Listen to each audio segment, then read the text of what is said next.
tous ceux qui ne sont pas capables d'aller défendre la patrie, ils doivent avoir l'amabilité de laisser ceux qui ont le courage, les hommes qui ont la volonté, les femmes qui ont la volonté de le faire, d'aller combattre.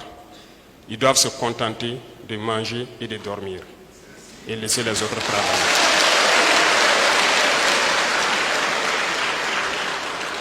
Parce que nous avons observé durant tous ces temps, nous avons pu remarquer tous ceux qui travaillent à contre-courant, qui travaillent contre cette patrie. Et nous allons vous dire ici qu'ils ont tort et ils ont intérêt à arrêter. Et nous ne pouvions commencer cette phase ailleurs si ce n'est à Kaya. Et ça doit être lancé ici encore. Parce que nous avons dit que nous allons révolutionner tout notre mode de vie, toute notre agriculture, l'industrie et tout après cette guerre. Et nous avons décidé de lancer cette phase ici. Celui-là est un exemple, les autres suivront les jours à venir.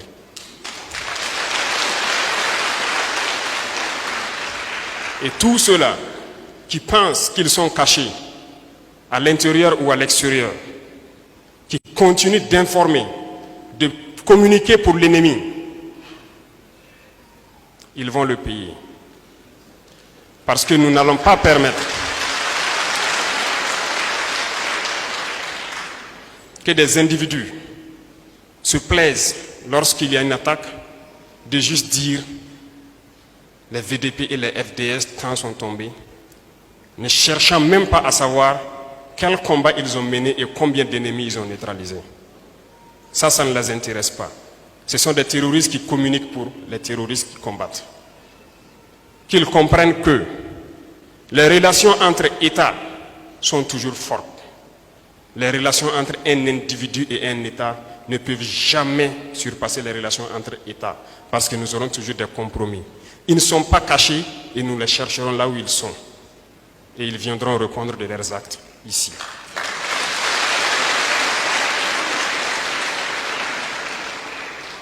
Ici, nous avons combattu avec des VDP, côte à côte. Des VDP qui continuent de combattre, qui sont actuellement dans cette brousse pour que nous dormions en ville. Parmi ces VDP, nous avons vu des jeunes, nous avons aussi vu des vieux, de vieilles personnes. J'ai combattu aux côtés de VDP qui avaient plus de 70 ans. Peut-être qu'il est toujours en brousse. Je l'ai connu ici. Il roulait à moto et il combattait avec nous. Ils sont nombreux d'ailleurs. Et comment des jeunes, ne pouvant pas aller au front, se permettent, pour moi je dirais, de se foutre de ces gens qui se battent jour et nuit. C'est inconcevable. Et nous n'allons pas laisser ça comme ça. J'ai connu des VDP, des enseignants, des infirmiers, des chefs de projet, qui ont abandonné tout et qui sont sur le terrain aujourd'hui pour se battre. Quand je les ai croisés, je me suis posé la question, mais le patriotisme, ça existe encore au Burkina. Il y en a. Et le ministre de la fonction publique a été instruit de faire le point de tous ces gens qui sont en train de se battre et ceux qui souhaitent se reconvertir pour intégrer l'armée. Parce que c'est ça, les combattants. Ceux qui ne peuvent les accompagner, qui ne les découragent pas. Parce que les Burkinabés ont décidé de prendre leur destin en main et de combattre pour libérer leurs terres. Et c'est ce que nous allons faire. À ces individus-là, qui continuent d'espérer pouvoir manipuler la population, manipuler la jeunesse, nous leur disons d'arrêter. Il est temps. Nous les avons observés. Nous les avons observés parler. Nous les avons observés dans leurs réunions nocturnes. Les vrais impérialistes sont avec nous. Thomas Sankara le disait, n'allez pas loin chercher. L'impérialisme se trouve dans vos assiettes.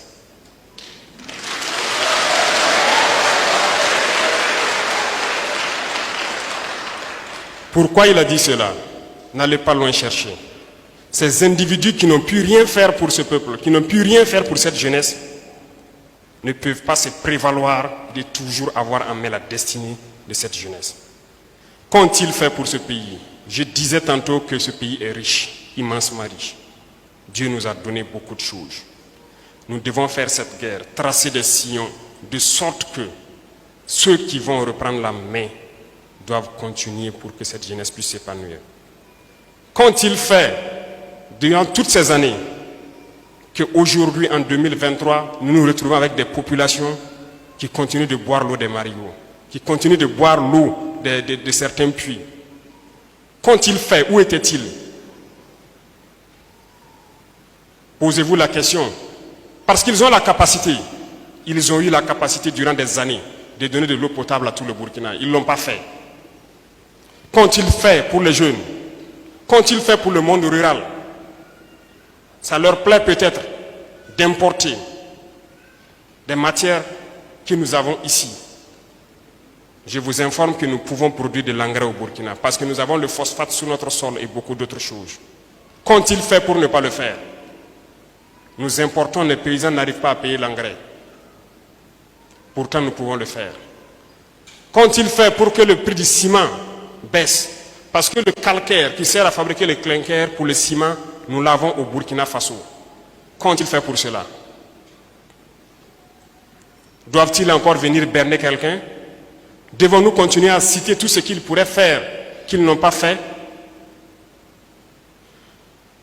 Je dis et je le répète, ces sacs d'argent qui continuent de rentrer dans les universités, prenez, c'est votre argent. Prenez, pillez, ne les laissez pas repartir avec. C'est votre argent, prenez et bouffez.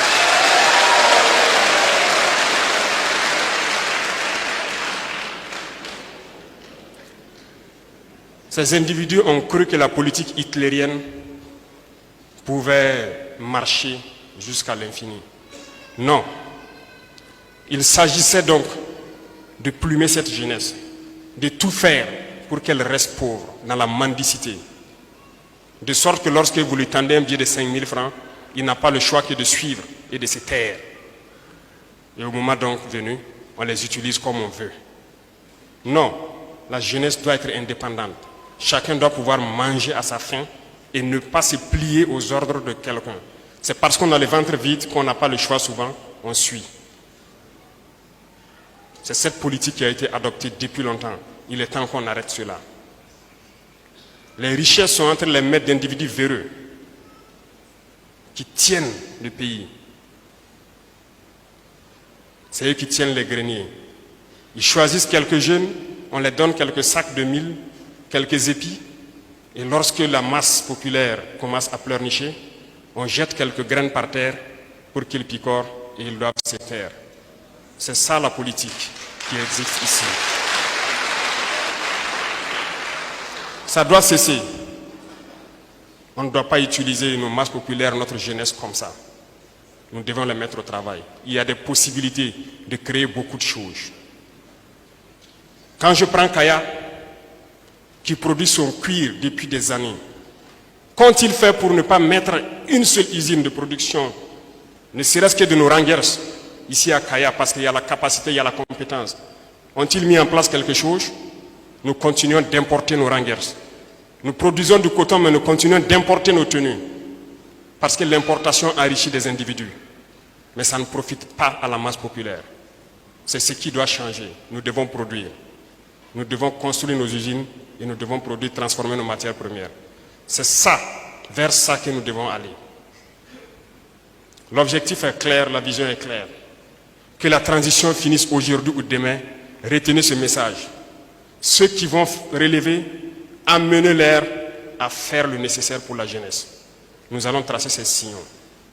Et tout ce qui peut être fait au cours de cette transition, nous le ferons. Qu'ont-ils fait pour ne pas pouvoir mettre ne serait-ce qu'une raffinerie au pays? Parce qu'à partir de là, nous allons avoir moins cher le goudron. Nous pourrons bâtir nos routes. Est-ce que ça nous plaît de patauger tous les jours, chaque année dans la boue, lorsque la saison pluvieuse arrive? Pendant que nous avons le granit en pagaille au Burkina, nous avons la latérite. Il ne manque que le goudron, que si nous essayons, nous pourrons bien faire et bien bitumer nos routes et vivre bien. Il y a tellement de choses que je ne peux citer ici. Mais ces individus doivent comprendre que c'est fini. Le jeu s'arrête là. Ça s'arrête là. Ils ont assez fait pour que le pays se retrouve en guerre et que des gens se retrouvent à mourir. D'autres n'ont pas le choix, sont obligés d'être d'intelligence avec l'ennemi pour avoir leur pain quotidien. Nous allons tout faire pour que cette guerre finisse et que nous puissions donner du travail aux jeunes et que ça puisse continuer comme ça.